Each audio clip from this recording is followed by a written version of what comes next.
সুপ্রিয় দর্শক, আসসালামু আলাইকুম আরহামতুল্লাহি ওবরাকাতু। আশা করি সকলে ভালো আছেন। পবিত্র ধ্বনি ইউটিউব চ্যানেলের পক্ষ থেকে আপনাদের সামনে নতুন আরেকটি ভিডিও নিয়ে হাজির হলাম। তো প্রিয় দর্শক, আজকে যে ভিডিওটি নিয়ে আপনাদের সামনে হাজির হয়েছি সেটা অত্যন্ত গুরুত্বপূর্ণ এবং জরুরি একটি বিষয় নিয়ে হাজির হয়েছি। আপনারা অবশ্যই শুনতে পেরেছেন, বর্তমান সময়ে এক প্রকারের নাস্তিক বা একদল নাস্তিক যারা এমন কিছু ওলটপালট প্রপাগান্ডা ছড়াচ্ছে যে আল্লাহ তাআলার অস্তিত্ব আদৌ বিদ্যমান আছে কিনা, অর্থাৎ আল্লাহ তাআলা আছে কিনা এমন একটা প্রপাগান্ডা তারা ছড়াচ্ছে। তো আমরা দেখতে পাচ্ছি যে এই বিষয়টা নিয়ে এই নাস্তিকগুলো এমন এমন মানুষকে প্রশ্ন করছে যে মানুষগুলোর পুরোপুরি ধার্মিক জ্ঞান না থাকার কারণে তারা সঠিক উত্তর দিতে পারছে না, এবং নাস্তিকরা এখানে হাসতামচা হৈহুল্লো করছে যে আমরা জিতে গেছি, আল্লাহ তাআলার অস্তিত্ব নেই, নাউজুবিল্লাহ, আল্লাহ তাআলার অস্তিত্ব নেই, তারা হেরে গেল। তো এই বিষয়টা নিয়ে একটা প্রপাগান্ডা ছড়াচ্ছে। তো প্রিয় দর্শক, আজকে আসছি আপনাদের সামনে এই বিষয়টা, এই টপিকটা নিয়ে, যে আমরা আজকে আলোচনা করব এক ভাইয়ের সাথে, যিনি আমার খুব মহব্বতের ভাই এবং আমার অত্যন্ত প্রিয় নিকটের একজন ভাই, যাকে আমার অফিস বা স্টুডিওতে আমি আমন্ত্রণ জানিয়েছি। ওনার সঙ্গে আজকের এই বিষয় নিয়ে আমরা আলোচনা করব, দলিল ভিত্তিক, যুক্তিভিত্তিক, যে আল্লাহ তাআলা অস্তিত্ব আদৌ আছে কিনা এই বিষয় নিয়ে আমরা আলোচনা করব। আজকের এই বিষয়টা নিয়ে আলোচনা করার পরে আমি আপনাদেরকে শিওর বলতে পারি 100% যে আপনার সামনে যদি এরকম কোনো একজন নাস্তিক আল্লাহ তাআলার অস্তিত্ব নিয়ে বা উলটপালট কোনো প্রপাগান্ডা ছড়িয়ে যদি কথা বলে, তাহলে আপনি তাকে আজকের এই ভিডিও থেকে আপনি শিক্ষণীয় বিষয়টি নিয়ে গ্রহণ করে আপনি এমন নাস্তিককে দাঁত ভাঙে জবাব দিতে পারবেন। তো ঠিক আছে প্রিয় দর্শক, আমরা আর আলোচনা না বাড়িয়ে এবার চলে যাচ্ছি আমার যে আমন্ত্রণকৃত মেহমানের কাছে চলে যাচ্ছি। আসসালামু আলাইকুম। আসসালামু আলাইকুম ওয়া রাহমাতুল্লাহি ওয়া বারাকাতুহু। নাইম ভাই, আপনি কেমন আছেন? জি আলহামদুলিল্লাহ ভাই, আপনার কি অবস্থা? আলহামদুলিল্লাহ, আল্লাহ তাআলা অনেক ভালো রেখেছেন। অনেক দিন পরে আপনার সঙ্গে সাক্ষাৎ হয়েছে। বারবার যোগাযোগ হয়, বাট সাক্ষাৎ করার জন্য সময় মিলে না আমাদের। আল্লাহ তাআলার অশেষ শুকরিয়া, মেহেরবানি যে আপনাকে বারবার যোগাযোগ করার পরে আমরা আমাদের স্টুডিও বা অফিসে আপনাদেরকে পেয়েছি। তো আজকে যে বিষয়টা নিয়ে আলোচনা করতে যাচ্ছি, এটা আপনি বিষয়টা জানি বা আপনার সাথে ইতিপূর্বে আমি আলোচনা করেছিলাম যে বিষয়টা ভিউয়ার্সদের সামনে বা জনবলের সামনে এটাকে আমরা বিষয়টা প্রকাশ করব বা যুক্তি এবং দালিল ভিত্তিক আমরা বিষয়টা আলোচনা করব। তো এই বিষয়টা আপনি জানেন, এরপর আমি বলতেছি যে বর্তমান যে নাস্তিকরা একটা প্রপাগান্ডা ছড়াচ্ছে আল্লাহ তাআলার অস্তিত্ব আদৌ আছে কিনা। তো এই বিষয়টা নিয়ে আমি আপনার সাথে আপনার কতটুকু জ্ঞান গরিমা এলেম আছে সেই বিষয়টা নিয়ে আলোচনা করতে চাচ্ছি, যেন আজকের এই বিষয়টা আলোচনা করার পরে আমার ফলোয়ার্স যারা আছে তারা যেন, বা আমার ভিউয়ার্স অর্থাৎ জাতি যারা আছে, এদের সামনে যদি কোনো নাস্তিক এরকম প্রপাগান্ডা ছড়ানোর জন্য আসে বা উলটপালট কথা বলে, সেই বিষয়টা যেন তারা আজকের এই আমাদের আলোচনা থেকে যেন তারা শিক্ষা হিসেবে নিয়ে নাস্তিকদের দাঁত ভাঙে জবাব দিতে পারে, সেই বিষয়টা নিয়ে আপনার কাছে আলোচনা করার জন্য আমি অনুরোধ জানাচ্ছি আপনাকে। আলহামদুলিল্লাহ, আপনাকে অসংখ্য ধন্যবাদ প্রিয় ভাই। আসলে আপনার সাথে অনেকদিন পরে সাক্ষাৎ করে আমার খুব ভালো লাগলো।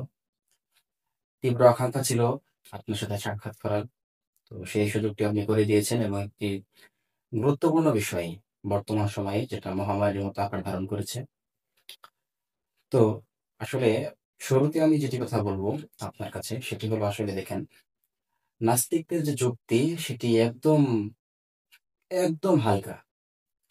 নাস্তিকদের যুক্তির দাঁত ভাঙা জবাব দেওয়ার জন্য আসলে এরকম ভাবে খুব বেশি জ্ঞান কিংবা এলিমের প্রয়োজন নেই, আমি যেটা মনে করি।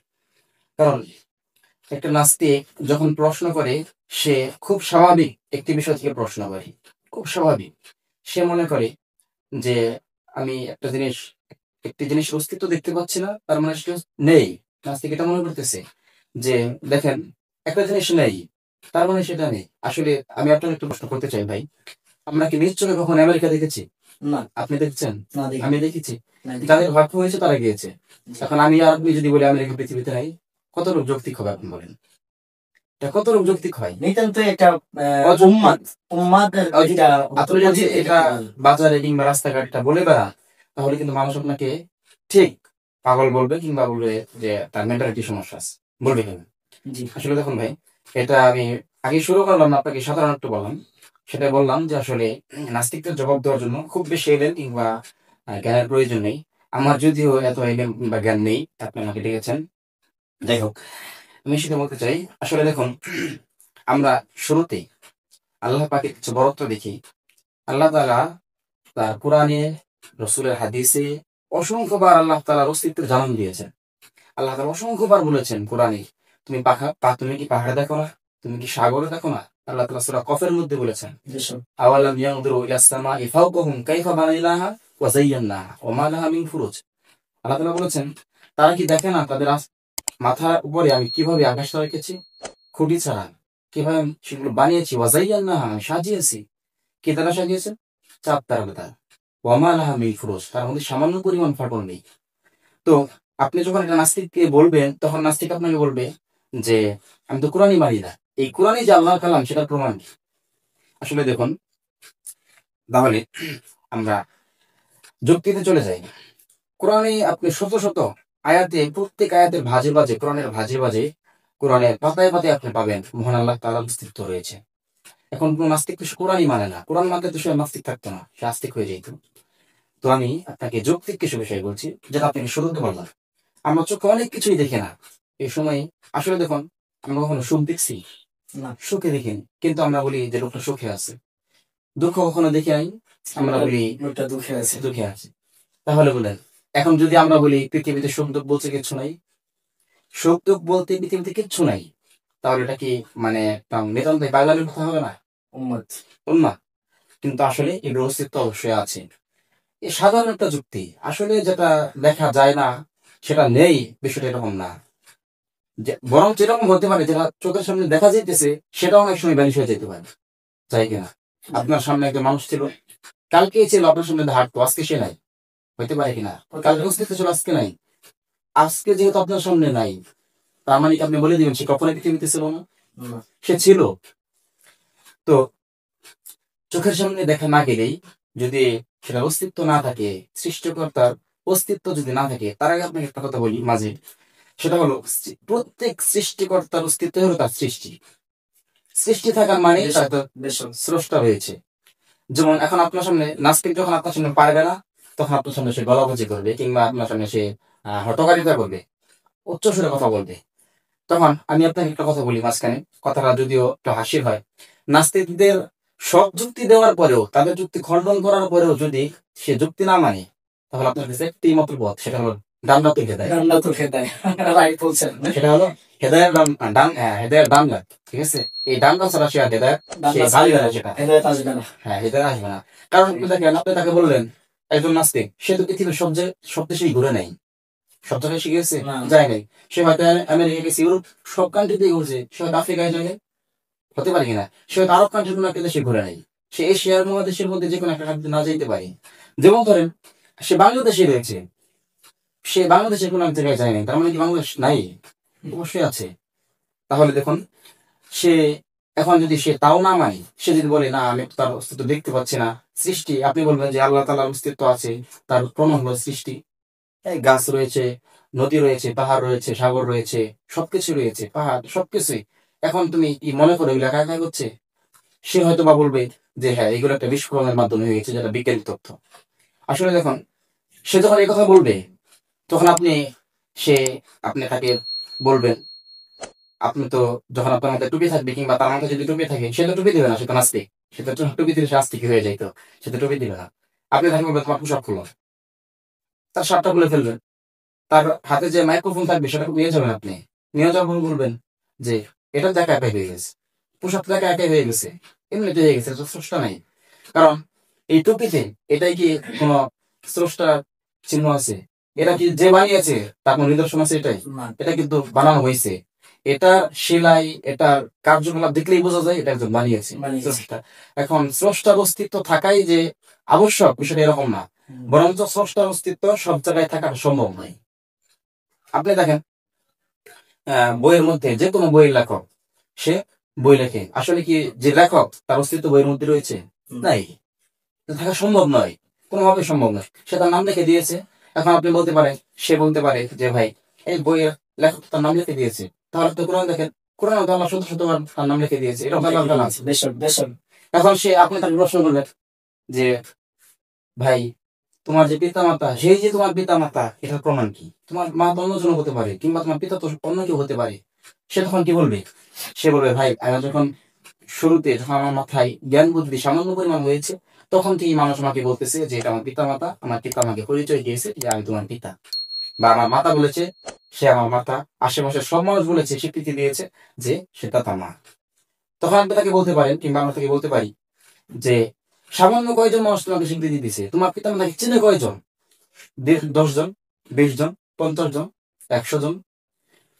100 জন মানুষ স্বীকৃতি দেওয়ার কারণে তুমি তাকে মেনে নিলে সে তোমার পিতা, সে তোমার মাতা? আদৌ তুমি যখন জন্মগ্রহণ করেছো, তখন পৃথিবীতে আসছো, তুমি দেখো নাই যে কার গর্ভে থেকে এসেছো? 100 জন মানুষ বলার কারণেই তুমি তাকে মেনে নিলে পিতা মাতা। অথচ সারা পৃথিবীতে ঘুরে দেখো, কোটি কোটি মানুষ, কোটি কোটি মানুষ বলবে আল্লাহ তাআলার অস্তিত্ব রয়েছে। তো এটা তোমার মানতে সমস্যা কি? এটা তোমার মানতে সমস্যা কি? আসলে মূল কথা কি ভাই, এই যে একটা আপনার শেষ, আমার কথা শেষ, শেষ পর্যন্ত বলবো, শেষে বলবো যে আসলে নাস্তিক মানে আমাদের দেশের যে নাস্তিক, তাদের সিস্টেমটা একটু ভিন্ন। ঠিক আছে, আমাদের দেশের নাস্তিকদের সিস্টেম একটু ভিন্ন। বাইরের দেশের বা অন্যান্য নাস্তিকরা, তারা কিন্তু অত লাফালাফি করে না। আমাদের দেশের নাস্তিকদের কাজই ভিন্ন। তারা অনলাইন ব্যবহার করে কিছু টাকা ইনকাম করবে, তাদের কোনো সোর্স নেই, কোনো জায়গায় তাদের কেউ রাখবে না। কারণ নাস্তিক সব জায়গায় অবধারত। এটা মনে করেন, নাস্তিক যে জায়গায় যাবে সে ওই জায়গায় লাঞ্ছিত হবে। কারণ তার তো যৌক্তিকতা নেই, তার মাথায় সামান্য পরিমাণ জ্ঞান নেই। তো আপনি আমাকে ডেকেছেন, আমি হয়তোবা সামান্য পরিমাণ কিছু কথা বলেছি। আপনি যে উত্তরগুলো দিয়েছেন আলহামদুলিল্লাহ খুব সুন্দরভাবে আপনি বুঝিয়েছেন, খুব সুন্দর যুক্তি দিয়েছেন। ইভেন আপনি কোরআন থেকেও দলিল টেনেছেন, যে কোরআন থেকেও আপনি একটি দলিল বলেছেন যে আসমান আল্লাহ কীভাবে বানিয়েছেন, জমিন কীভাবে বানিয়েছেন, এরপরে যতগুলো সৃষ্টিগুলো আছে আল্লাহ তাআলা কীভাবে বানিয়েছেন, এটার একটা যুক্তি আপনি বৈজ্ঞানিকভাবে একটা যুক্তি দিয়েছেন, আবার কোরআনিক ভাষায় একটা যুক্তি দিয়েছেন। তো আমি যেটা মনে করি যে একজন মানুষ, সুবুদ্ধিওয়ালা মানুষ, জ্ঞানওয়ালা মানুষ, জ্ঞানসম্পন্ন মানুষ, তাকে বোঝার জন্য আল্লাহর অস্তিত্ব আছে, বোঝার জন্য এতটুকু যথেষ্ট। এর চাইতে বেশি আমি কিছু মনে করি না। কারণ যেহেতু আপনি বলেছেন যে একটা টুপি, মাথার টুপি, এই টুপি এটা তো একা একা হয় নাই, কেউ বানিয়েছে। এখন এটা বানানোর পিছনে তো অবশ্যই এটার একজন স্রষ্টা আছে। তাহলে এটা বানানোর পিছনে স্রষ্টা যদি থাকে, তাহলে যেমন আপনি উদাহরণ দিয়েছেন যে একজন জন্ম নেওয়ার পরে তার মা বাবা তার পরিচয় দিয়েছে। আমি বলি ঠিক আছে, মা বাবার পরিচয় দিয়েছো, তুমি হয়তো মা বাবার মাধ্যমে আসছো। এখন আমি আরেকটু বাড়িয়ে বলতেছি যে মা বাবার মাধ্যমে তুমি আসছো, তোমার মা বাবা কাদের মাধ্যমে আসছে? তার মা বাবা, আবার তারা তার মা বাবা। এভাবে আস্তে আস্তে যখন মা বাবা বলতে বলতে বলতে বলতে আদম আলাইহিসসালাম পর্যন্ত চলে যাবে। এবার বলেন আদম আলাইহিসসালাম কোথা থেকে আসছে? প্রশ্ন আছে। এখন আমরা যেটা ইতিহাস জানি যে আদম আলাইহিসসালামকে আল্লাহ তাআলা জান্নাতের মধ্যে ফেরেশতাদের অর্ডার করে, হুকুম করে তাকে তৈরি করেছেন, সৃষ্টি করেছেন। এখন এখানে তো একজন সৃষ্টি আছে, আদম আলাইহিস সালাম তো একা একা হয় নাই, এখানে অবশ্যই একজন স্রষ্টা আছে। তো এখন এই যে স্রষ্টা আছে, যে আসমান, যে জমিন, মানুষ, জিন অর্থাৎ পশু পাখি, যতগুলো মাখলুকাত আছে, প্রত্যেকটা জিনিসের পিছনেই একটা স্রষ্টা আছে। তো এখান থেকে বোঝা যায় যে সব কিছু যেহেতু একা একা হয় না, এটার পিছনে, যেমন আমি একটা গাছের বীজ রোপণ করলাম, একটা গাছ আমি লাগাইলাম, এখন এই গাছটা কি আমি পারবো এই গাছটা টেনে বড় করতে? ছিঁড়ে যাবে, ছিঁড়ে যাবে, এটার বড় হবে না। কিন্তু এই গাছটা আস্তে আস্তে বড় হবে, বড় হওয়ার পরে ফল হবে, ফল থেকে এরপর আমি ফল খেতে পারবো। এটার পিছনে নিতান্তই একজন স্রষ্টা আছে। তো এই জন্যই দেখা যায় যে আল্লাহ, ওনার যে অস্তিত্ব আছে, এতটুকু যুক্তি এবং দলিলেই যে জ্ঞানসম্পন্ন মানুষ, বুদ্ধিসম্পন্ন মানুষ, তার জন্য এতটুকু যথেষ্ট। আমি এর চাইতে বেশি কিছু দরকার আমি মনে করি না। প্রিয় দর্শক যারা আছেন, প্রিয় মহাব্বতের ভাই বোনেরা যারা আছেন, তো আজকের যে বিষয়টা আপনাদের সামনে আমরা আলোচনা তুলে ধরলাম, যে নাস্তিকদের এই অদ্ভুত প্রোপাগান্ডার যেই বিষয়গুলো, বা তারা যে প্রোপাগান্ডাগুলো ছড়াচ্ছে, এই বিষয়গুলো নিতান্তই একটা খামাখা একটা বিষয়। কারণ তাদের যুক্তি তো ধরে নেই, তাই তারা উল্টাপাল্টা বলে যাচ্ছে। কিন্তু আসলে প্রত্যেকটা দলিল আছে, প্রত্যেকটা বৈজ্ঞানিক দলিল আছে, বৈজ্ঞানিক যুক্তি আছে। সায়েন্স বলেন, যে কোনো দিক থেকে আপনি বলেন, প্রত্যেকটা জিনিসের যুক্তি এবং দলিল আছে। এই জন্য আপনি যদি সাধারণ কোনো জ্ঞান বা বুদ্ধিসম্পন্ন মানুষ হয়ে থাকেন, অবশ্যই আপনি এতটুকু যুক্তি এবং দলিল আপনার জন্য যথেষ্ট যে আল্লাহ আছে, তার অস্তিত্ব আছে এবং আল্লাহ ছাড়া কোনো কিছুই হয় নাই। এমনকি আজকের এই সংক্ষিপ্ত আলোচনা থেকে আপনি বিষয়টা নোট করে রাখেন যে আপনার সামনে যদি কখনো যদি কোথাও কোনো নাস্তিক যদি উল্টাপাল্টা প্রোপাগান্ডা ছড়িয়ে দিন এবং ধর্মকে কলঙ্কিত করতে চায়, ইসলামকে ধূলিসাৎ করতে চায়, ওই এক কথা আমার বন্ধুবর প্রিয় ভাই বলেছিল যে এদের জন্য কোনো যুক্তিও দরকার নেই, কোনো দলিলের দরকার নেই, এক কথায় ডান্ডাতুল হেদায়া, অর্থাৎ হাতে পারেন, ডান্ডা দিয়ে পারেন, আর জুতা দিয়ে পারেন, যেটা পারেন না কেন ডান্ডাতুল হেদায়া, অর্থাৎ আপনি যখন ডান্ডা মারবেন একাই দেখবেন সোজা হয়ে গেছে। প্রিয় দর্শক, আর কথা বেশি লম্বা করব না, তো যাই হোক আমাদের আলোচনা এখানে শেষ করতে যাচ্ছি। আর ভালো থাকবেন, সুস্থ থাকবেন। প্রতিনিয়ত আমাদের পবিত্র ধ্বনি ইউটিউব চ্যানেলের সুন্দর সুন্দর যুক্তিগত এবং দলিল ভিত্তিক এবং যে বিষয়গুলো প্রয়োজন এই বিষয়গুলো নিয়ে আলোচনা আমরা করব ইনশাআল্লাহ। এবং বেশি বেশি দ্বীনের খাতিরে, দ্বীনের স্বার্থের জন্য, ইসলামের উপকারার্থে এমন প্রশ্ন বা এমন আলোচনাগুলো আপনারা শেয়ার করে আপনার অপর বন্ধুদের মাঝে বা অপর দর্শকদের মাঝে ছড়িয়ে দিবেন। এতে আপনার জানা থাকলো এবং সকলের জানা থাকলো। তো ভালো থাকবেন, সুস্থ থাকবেন। আজকে এই পর্যন্ত শেষ করছি। ধন্যবাদ। আসসালামু আলাইকুম ওয়া রাহমাতুল্লাহি ওয়া বারাকাতুহু।